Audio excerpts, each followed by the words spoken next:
আপনি কখনো পলাশ ফুল দেখেছেন? কি সুন্দর দেখতে, লাল রক্তবর্ণ, উজ্জ্বল, কিন্তু এতে কোনো সুগন্ধ নেই। সেই জন্য ওকে শুধু চোখ ভরে দেখতে ইচ্ছে করে। দেখবেন তাকে কিন্তু পুজোতে ব্যবহার করা হয় না, এই ফুল দিয়ে মালা বানানো হয় না। সেরকমই আমাদের জীবনে এমন অনেক ব্যক্তি রয়েছেন যাদেরকে সম্মান অর্জন করতে হয়। যদি আপনি কোনো উচ্চ বংশে জন্ম নিয়ে থাকেন এবং আপনার কাছে সবকিছু থাকে, ধন ঐশ্বর্য থাকে, সবকিছু আপনি আগে থেকেই পেয়ে গেছেন, তাও কিন্তু এই সংসার আপনাকে সম্মান দেবে না। ততক্ষণ পর্যন্ত দেবে না যতক্ষণ না আপনি নিজের অন্তরে গুণ জাগ্রত করছেন, শ্রেষ্ঠ কর্ম করছেন, নিজের অন্তরে ইতিবাচক মনোভাবের এই সুবাস জাগ্রত করছেন। যদি এসব কিছু করেন তাহলে এই সংসার আপনাকে সম্মান দেবে। এবার এটা আপনার উপরে নির্ভরশীল যে আপনি কি পলাশ ফুলের মতো হতে চান, নাকি অন্য কোনো ফুল হয়ে উঠতে চান যার সুবাস আছে, যে নিজের সুবাস এই সারা পৃথিবীতে ছড়িয়ে দেয়। আসুন আমার সাথে ভালোবেসে বলুন, রাধা রাধা। এই সংসারে ভৌতিক বস্তুরও নিয়তি আছে। যারাই এই সংসারে আসে বা উৎপন্ন হয় তারা কিছুমাত্র সময় পর্যন্তই এখানে থাকতে পারে, আর তারপরে সেও লুপ্ত হয়ে যায়, অর্থাৎ সে নিজেও এই পঞ্চমহাভূতে সমাহিত হয়ে যায়। আমাদের সাথেও ঠিক এটাই হয়। সেই জন্যই ঈশ্বর দ্বারা প্রদত্ত এই উপহারের বিষয়ে ভাবুন, এই জীবনের বিষয়ে ভাবুন। ঠিক যেমন বিশ্বাস ভঙ্গ হলে কোনো ব্যক্তি আমাদের কাছে অপরিচিত হয়ে যান, ঠিক সেরকমই শেষ নিঃশ্বাস ত্যাগের পর এই শরীরও আমাদের কাছে পরই হয়ে যায়। তাই এই শরীর থাকাকালীন শ্রেষ্ঠভাবে একে সদ্ব্যবহার করুন, এই জীবনে শ্রেষ্ঠ কর্ম করুন। আর এই জীবনকে শ্রেষ্ঠভাবে যাপন করার জন্য কিছু কথা বোঝা প্রয়োজনীয়। যদি আপনি কারোর প্রশংসা করেন তাহলে পূর্ণ হৃদয় দিয়ে করুন। যদি আপনি হস্তক্ষেপ করে থাকেন তাহলে মস্তিষ্ক দ্বারা করুন।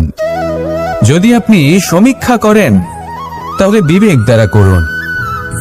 যদি আপনি ধন অর্জন করতে চান তাহলে নীতি অনুসারে চলুন। যদি জীবনযাপন করতে চান তাহলে রীতি মেনে করুন। আর যদি ঈশ্বরের ভজন করতে চান তাহলে ভক্তিভাব নিয়ে করুন। শুধু এই কথা মনে রাখবেন যে আপনার এই জীবন কিন্তু অনিশ্চিত কাল পর্যন্তই আছে। কতক্ষণ আছে সেটা কেউ জানে না। তাই কিছু মুহূর্ত যেটা যাপন করতে আমরা এখানে এসেছি, সেখানে ক্রোধ, অহংকার, ঈর্ষা, এইসব আবেগের কি গুরুত্ব বলুন তো? এগুলো ত্যাগ করুন। মানুষকে ক্ষমা করতে শিখুন। আস্তে আস্তে বিশ্বাস করতে শিখুন। এই সংসারে নিঃস্বার্থভাবে প্রেম করতে শিখুন আর সবার মধ্যে আনন্দ বিতরণ করুন। তাই এই সব গুণ যদি আপনি আত্মসাৎ করতে পারেন তাহলে আপনার জীবনে শুধু আনন্দ এবং আনন্দই বিরাজমান হবে। আসুন আমার সাথে ভালোবেসে বলুন, রাধা রাধা।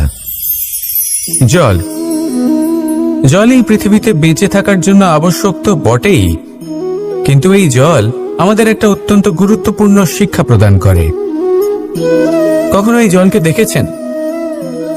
যে পরিস্থিতিতেই এই জল প্রবাহিত হোক না কেন, এর উপর যা কিছুই প্রভাব থাকুক না কেন, এর পথে যতই বাধা আসুক না কেন, তার মধ্যে থেকে ও নিজের পথ ঠিক বের করে নেয়, কিন্তু নিজের প্রবাহ থামতে দেয় না, ক্রমাগত অগ্রসর হতে থাকে। সেরকমই একটা শিক্ষা যেটা আমরা জল থেকে পেয়ে থাকি তা হলো এটা, আমরা যখন জলের দিকে তাকাই তখন আমরা নিজের প্রতিবিম্ব দেখি, স্পষ্টভাবে দেখতে পাই। কিন্তু তখনই দেখতে পাই যখন এই জল শান্ত থাকে, স্থির থাকে। যদি এই জল অশান্ত হয়ে থাকে, স্থির না হয়, তাহলে আমরা এতে নিজের প্রতিবিম্ব দেখতে পাই না। এটাই আমাদের মনের সাথেও হয়ে থাকে। যখনই জীবনে কোনো সংকট আসে, যদি আমরা শান্ত মনে, স্থির মনে সিদ্ধান্ত নিই, তাহলে সেটা এমন একটা শীতল সিদ্ধান্ত হবে যেটা আমাদের ভবিষ্যৎকে একটা শ্রেষ্ঠ স্থানে নিয়ে যাবে। যদি মন অশান্ত হয়, বিচলিত হয়, পীড়িত হয়, দুঃখিত হয়ে থাকে, রুষ্ট হয়ে থাকে, তাহলে অনেক সময় আমরা এমন সিদ্ধান্ত নিই যেটা আমাদের জন্য অনুচিত প্রমাণিত হয়। যখন আপনি ক্রুদ্ধ ছিলেন বা দুঃখের বশে ছিলেন, তখন অনেক সময় হয়তো এমন সিদ্ধান্ত নিয়েছেন যেটার জন্য ভবিষ্যতে আপনি অনুশোচনা করেছেন। এবার দেখুন, এই আবেগগুলো থেকে আমরা পালাতে পারবো না, কিন্তু এই আবেগগুলো আপনার উপর কতটা প্রভাব ফেলবে সেটা আমরা অবশ্যই ঠিক করতে পারি। এই মনকে আমরা নিয়ন্ত্রণ করতে পারি। এটাই করুন, চিন্তা করুন, এই মনকে শান্ত রাখুন, স্থির হতে চেষ্টা করুন, আর তারপরে সিদ্ধান্ত নিন।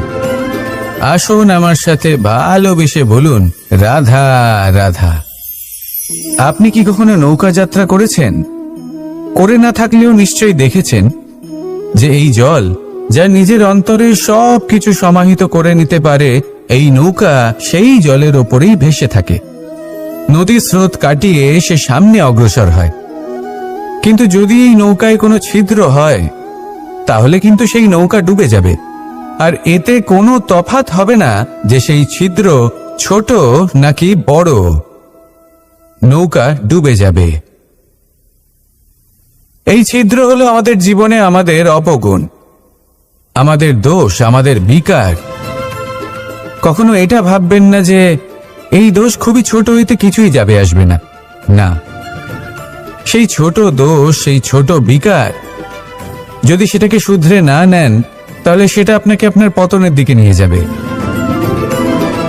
শেষ পর্যন্ত এটা আপনার উপর নির্ভরশীল যে আপনি কি চান। আপনার জীবনের এই নৌকা এভাবেই ডুবে যেতে দেখবেন, নাকি নিজেকে শুধরে নিয়ে সেই নৌকার সেই ছিদ্রটাকে ভরিয়ে তুলতে চাইবেন? নির্বাচন আপনার। আসুন আমার সাথে ভালোবেসে বলুন, রাধা রাধা। আমরা সবাই পাথর দেখেছি, পর্বতও দেখেছি, শুকনো পাতাও দেখেছি, শ্যামল বনানীও দেখেছি। কখনো ভেবেছেন পাথরের অস্তিত্ব কিন্তু ততক্ষণ পর্যন্ত যতক্ষণ সে পর্বতের গায়ে আটকে থাকে। যখন সেই পর্বত থেকে সেই পাথর ভিন্ন হয়ে যায় ও নিজের অস্তিত্ব হারিয়ে ফেলে, আস্তে আস্তে কখনো পাথর কেটে বা কখনো পিষ্ট হয়ে সেই পাথর আস্তে আস্তে মাটিতে পরিণত হয় এবং পূর্ণরূপে নিজের অস্তিত্ব হারিয়ে ফেলে। এটাই পাতার সাথেও হয়। এই পাতা যতক্ষণ গাছের ডালের সাথে যুক্ত ততক্ষণ তার অস্তিত্ব থাকে। যখনই ডাল থেকে বিচ্ছিন্ন হয়, সেও নিজের অস্তিত্ব হারিয়ে ফেলে। আর এটাই আমাদের সাথেও হয়। যতক্ষণ আমরা নিজেদের আপনজনের সাথে যুক্ত থাকি, আমাদের অস্তিত্ব বজায় থাকে। যখন আপনজনদের সাথে সম্পর্ক ছিন্ন করি, তখন আমরাও আমাদের অস্তিত্ব হারিয়ে ফেলি। এবার এই সংসারের প্রত্যেক ব্যক্তি স্বতন্ত্র থাকতে চান, আর অনেক ব্যক্তি স্বতন্ত্র থাকবেন বলে আপনজনদের দূরে করে দেন আর তাদের সাথে এই সম্পর্ক ছিন্ন করেন। এটা কি সত্যি প্রয়োজন? আপনজনদের সাথে সম্পর্ক ছিন্ন করে নিজের অস্তিত্ব হারিয়ে ফেলা প্রয়োজনীয়, নাকি আপনজনদের সাথে সম্পর্ক বজায় রেখে নিজেদের স্বতন্ত্র করে রাখা সেটা আবশ্যক? নির্বাচন আপনারই।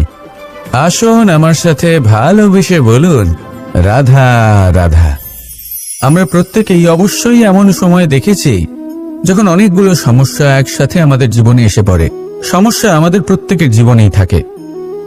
আমরা তার সমাধান খুঁজতে চেষ্টা করি, কখনো সমাধান খুঁজে পাই, আবার কখনো যতই চেষ্টা করি না কেন কোনো সমাধান খুঁজেই পাই না। আর যখন এটা হয়, তখন মানুষ অত্যন্ত বিচলিত হয়ে পড়েন। নিজের আত্মীয় স্বজন, নিজের বন্ধু বা সংসার, এদের ওপরে এই দোষ চাপিয়ে দেন যে এদের জন্যই এই সমস্যা এসেছে। এবার যদি আমি আপনাকে কোনো পরামর্শ দিই, তাহলে এটাই বলবো যে দৃষ্টিভঙ্গি পাল্টে দেখুন। এই দৃষ্টিভঙ্গি দিয়ে দেখুন যে এই সংসারে যে সমস্যাই আসুক না কেন, তার জন্য কেউ দোষী নয়, না আপনি না অন্য কেউ। এই পুরো খেলাটাই আপনার মানসিকতা, আপনার দৃষ্টিভঙ্গি, আপনার মনের। কিভাবে বোঝাচ্ছি?